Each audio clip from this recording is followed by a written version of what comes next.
Ице, това говорим, че твой приятел Райчинова на времето пушеше една фемина червена, спомниш? Няма Райчина, спомниш ли си? Да, спомниш. Той му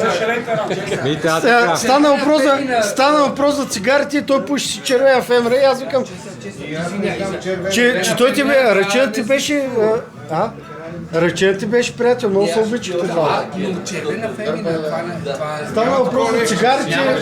Не, фемина пуши Ръчен. Да, червена. Червена, да. Само синя. Не, червена беше. Имаше Ице червена беше. И после дойде една зелена ментол. Фемина.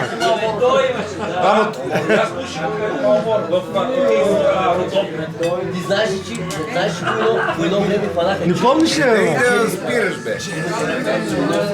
Дай без спир. Имаше един топ с дълъг филтър. Газарски. Бе, по-добре от Ардър нямаш. Кой?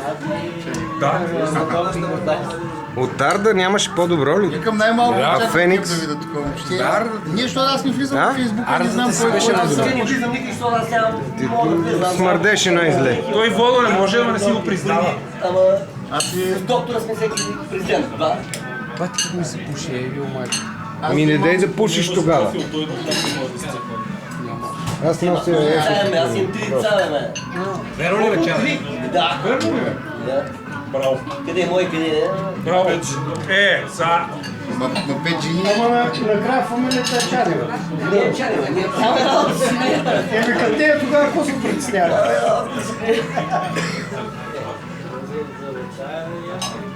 Говорете, бе. Не мое. След малко няма да можеш, ама сега още вервам, че ще можеш. Не, може. Браво. Това е карелски коктейл. Ракия до тук. Така е в Жошков град.